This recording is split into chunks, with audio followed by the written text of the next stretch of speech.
안녕하세요.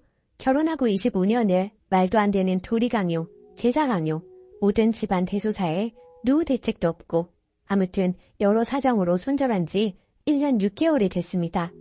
지방 살면서 보험 하나 든 거 없으면서 기침만 해도 서울 큰 병원 타령하시는 시아버지 때문에 단전에서 끓어오르는 답답함이 있었지만 그래 내가 가는 거 아니고 아들이 모시고 가겠다는데 참자 싶어서 군말 안 하고 내색 안 하고 네 아버지 네가 모셔라 하고 마음 비우고 살았어요.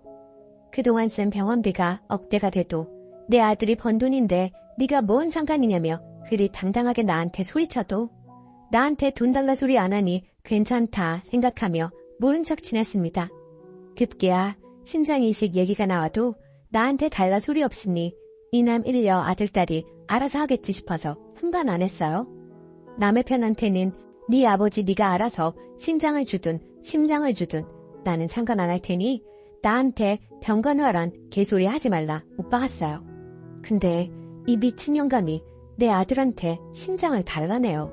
남들보다 영특하고 잘나지 못해도 그동안 건강히 잘 커준 것만으로도 아주 고맙고 소중한 내 새끼 심장을 달랍니다. 50 넘은 아들보다 20대 손주 것이 더 좋지 않겠느냐며 젊은 애들은 회복도 빠르고 아무 문제가 없다고 하면서 기껏 할아버지 생각해서 문병간 손자에게 그랬다네요. 아들이 당황해서 엄마랑 상의해봐야 된다 하니 성인인데 그럴 필요 없다고 니만 결정하면 된다고 하더라고. 오늘 아들이 나한테 머뭇머뭇 말을 전하는데 피가 거꾸로 솟는 심정을 느꼈어요. 손자라고 그동안 뭐 하나 해준 것도 없으면서 어디 감히 싶은 생각에 참느라 화병날 것 같아 글로나마 내질러 보는데 글로 쓰면서도 정말 열받네요. 어찌해야 이 분함이 풀릴지요. 후기. 정말 너무 화가 나고 열이 받아서 막 써내려간 글에 반응해주셔서 정말 감사합니다. 위로받으니 위안이 됩니다. 저 남편한테 한 번만 더 이런 소리 나오면 이혼은 물론이고 소송으로 갈 거라고 물건 다 던지면서 난리를 쳤습니다. 할아버지 위해서 시간 내어서 혼자 병문 안 간 손주 기특하게 생각은 못할 망정 신장 달라고 하는 노인네하고는 하루도 가족으로 엮여서 못 산다고 난리치고 오열했어요. 남편도 뭐 할 말이 있겠나요? 저한테 미안하다 하며 고개 숙이는데 정말 꼴도 보기 싫더라고요. 그리고 남편도 병원 가서 시부한테 난리를 한번 친 모양이더라고요. 애한테 할 소리냐고. 신우이도 진짜 아빠가 그랬냐고 정말 창피하다고 했다네요. 안 그래도 맨날 자기 몸만 사리면서 좋은 거 먹고 좋은 거 해달라고 보채는 시부. 정말 꼴도 보기 싫었는데 이런 식으로 나오다니 더 정말 피가 거꾸로 솟아요. 너희 아빠 데리고 치매 검사하러 가보라고 했어요. 그리고 아들한테는 시부 전화번호 차단하고 다시는 그 병원 가지 말라고 오늘부터 그 사람은 너의 할아버지가 아니다 했어요. 이제부터는 시댁하고도 연 끊으려고 해요. 시부랑 연관된 모든 사람 다 꼴 보기 싫으네요. 왠지 아들한테 너무 미안해서 이것저것 맛있는 거 해주면서 혼자 울었네요. 등축 같은 내 아들이 너무 짠한 밤입니다. 글 읽어주셔서 감사해요. 댓글. 염치가 없네 그 할아버지. 나이를 어디로 먹었나요?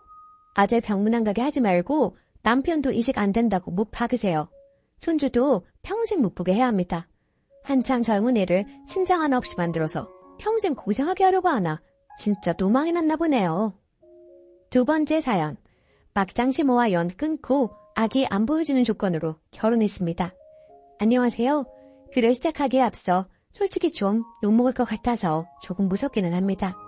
제가 이렇게까지 하게 된 이유에 대해 자세하게 설명하지 않아서 욕먹을 것 같기는 하지만 저는 타고난 기질이 엄청나게 긍정적이고 사람 좋아하는 밝은 성격인데 결혼 준비하면서 정신과 상담받고 우울증이랑 수면장애 약 타먹으면서 스트레스 때문에 폭식으로 살도 엄청나게 찌다 보니 개인 기피증까지 생겨서 너무너무 힘든 나날들을 보냈어요. 지금은 많이 좋아졌지만 아직 약의 도움이 필요한 상태이고요. 그런 상황들을 고려하고 읽어주시면 감사할 것 같아요. 저희 시모 어마어마한 인간입니다. 이런 사연들에서 보이는 어지간한 시모들 저리 가라고 사랑과 전쟁에는 나을 법한 사람이죠. 평생 남편에게 사랑 못 받고 자기 아들을 남편인 듯 애인인 듯 살아온 여자입니다. 남편과 결혼 전에 여러 번 헤어지려고 했지만 그때마다 남편이 무릎까지 꿇어가며 나를 잡았고 저는 남편에게 4가지 말도 안 되는 조건을 걸었어요. 나와 결혼하려면 모두 지키라고 했지요. 솔직히 이 조건을 들어줄 남자는 대한민국 어디에도 없다고 생각했고 저는 헤어질 마음으로 말한 거였지만 남편이 다 따라줬습니다. 그런 행동에 결혼으로 마음이 움직여졌어요. 제가 말한 조건은 아래와 같습니다. 1. 내 결혼식에는 시가족 그 누구도 참석하지 않는다. 2. 나는 지금 이 순간부터 시가족과 연을 끊는다. 그도 그럴 것이 결혼 6개월 전 치열하듯 싸울 때였고 우리는 시간 문제 아니면 정말 싸울 일이 1도 없었거든요. 3. 우리가 아이를 낳게 된다면 그 아이는 절대 보여주지 않는다. 단 아이가 초등학생이 되었을 때 아주 가끔 보여줄 수는 있겠으나 그래도 시모가 무슨 개소리를 할지 모르기 때문에 그건 두고 봐야겠다. 4. 아이는 무조건 내 상을 따른다. 우리가 6년을 연애하고 처음 시가에 인사드리러 간 날 내 시모는 제 아들이랑 남편 있을 때는 나를 엄청나게 예뻐하는 척하더니 둘만 남으니까 너 되게 늙어 보인다? 라고 했어요. 그게 시작이었죠. 그 이후로 말도 못할 일들이 너무 많아서 파혼 위기 여러 번 있었지만 남편이 정말 괜찮은 사람이라 내 인생 내가 책임질 거니까 결혼했고 확실히 시가랑 영 끊었습니다. 결혼식은 둘만의 언약식처럼 했습니다. 솔직히 결혼식을 하는데 남편 가족만 오지 않으면 마음 아파하는 남편을 보면 나도 너무 마음이 아플 것 같았어요. 그리고 지금까지 내 애 안 보여주고 있습니다. 저 결혼한 지 3년 차이고 아가는 6개월 되었어요. 그리고 아가는 내 성을 따라 이름을 지었고요. 주변에서 뭐 그렇게까지 하냐, 애가 나중에 싫어하면 어쩌드냐 그러는데 내 인생 책임져주지 않을 사람들 말 들을 필요 없고 나중에 아이가 어느 정도 컸을 때 적당히 설명해주면 알아들을 거라고 믿고 있어요. 그리고 모계에서 물려줄 수 있게 법이 바뀐 지 오래됐고 여자들도 내 아이한테 내 성 물려주고 싶은 마음이네요. 참고로 페미니스트 아니고요.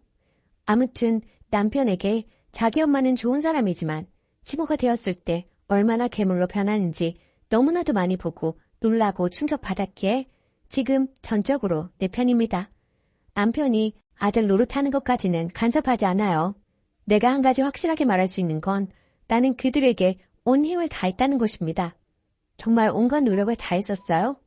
지금 생각하면 너무 속상할 정도로 왜 그렇게 예뻐 보이고 싶었는지 잘해도 욕먹고 못해도 욕먹고 그냥 제 아들 뺏어가는 게 싫었고 제 아들이 나를 따뜻한 눈빛으로 바라보는 게 싫었던 그 인간 때문에 저 정말 힘들었네요. 가끔 속상할 때는 있습니다. 근데 솔직히 남편한테 미안하거나 안타까운 게 아니라 왜 나는 시댁복이 없을까? 나에 대한 연민? 왜 지극히 정상이던 내가 엄한 인간들 때문에 정신과를 다니며 지금까지도 약을 먹어야 하나 하는 생각이 들었어요. 그래서 정신과 교수들이 그런 말을 하나 봐요. 진정 치료받아야 할 사람들은 오지 않는다고. 그래도 제 남편은 진국인 사람이에요. 정말로 옹호하는 게 아니라 진짜 이런 사람도 없습니다. 시댁복이 없는 건 안타깝지만 주변에서 보기 드문 남자가 내 남편이라 감사한 상황이지요. 추가. 많은 분들이 댓글 달아주셨네요. 내용 추가합니다. 이제는 아주 괜찮아졌다고 하지만 한 번 생긴 화병은 쉽게 사그라들지 않더라고요. 아직도 가끔 제가 당했던 기억들이 불쑥불쑥 올라와 저를 너무 괴롭게 만들고 억울한 마음이 너무 커서 다 부숴버리고 싶은 분노가 올라올 때가 있어요. 그래서 약을 복용하는 거겠죠. 또 안 좋은 기억들과 억울하면 분노가 떠올라 밤을 새우다시피 하고도 유난히 마음이 진정되지 않아 저의 감정 그대로 노출시키며 글을 작성했습니다. 너무 가득한 말투에 기분이 나쁘셨다면 죄송합니다. 그리고 제 글 읽어주시고 제 심정 이해해주셔서 정말 고맙습니다. 아래 댓글처럼 현실은 드라마보다 훨씬 더 막장이 맞아요. 보통 사람들은 본인이 겪어본 것만 믿기 때문에 아무리 말로 설명해도 이해를 못하거든요. 사실 저희 부모님도 이해 못하셨어요. 제가 당했던 일들을 다 말씀드려도 아무리 그래도 어른인데 설마 진짜 그랬겠느냐, 네가 오해했겠지 라는 말을 저희 부모님께 들으며 정말 상처를 많이 받았습니다. 이 또한 저희 부모님 옹호하려는 의도는 아니지만 저희 부모님 정말 연세 대비 깨어있는 분들이시고 저를 사랑으로 키워주신 분들인데 이해 못하셨어요. 아마도 당신들 세계에는 이런 막장이 없었을 테죠. 이래저래 상처받은 제 마음을 진심으로 공감해주고 어루만져준 사람은 저희 남편이에요. 원래부터 시모 성격이 너무 유별나서 시부도 포기한 지 오래였고 지금은 한 지붕 아래 남남처럼 사셔요. 사실 그래서 가끔은 안타까운 마음이 들기도 해요. 외로워서 저런가 살짝 이해가 되려는 마음이 들려고 할 때면 제가 저 자신을 차단시켜버려요. 절대 이해해주고 용서해주고 싶지 않거든요. 마지막으로 남편의 입장을 궁금해하실 것 같은데요. 일단 남편은 전적으로 제 편이라고 말하고 여전히 미안하다고 합니다. 본인 가족 때문에 제가 괜한 상처를 받고 지금까지 너무 힘들어한다고 미안해요. 그런 남편에게 저는 고맙고 미안하다고 말합니다. 말도 안 되는 나의 조건들을 받아줘서 고맙고 지금까지 변함없이 나를 가장 많이 사랑해줘서 고맙다고. 그리고 남편의 부모님에게 단 한 명의 며느리에게 시부모 대접 못해드려서 남편도 속상할 텐데 미안하다고 말합니다. 그러면 남편은 어쩔 수 없다며 그건 본인 부모님께서 뿌린 대로 거둔 거라며 신경 쓰지 말라고 말해줘요. 여전히 퇴근하면 내 안부와 내가 먹고 싶은 것부터 챙기고 그 다음 아이에게로 향하는 남편이에요.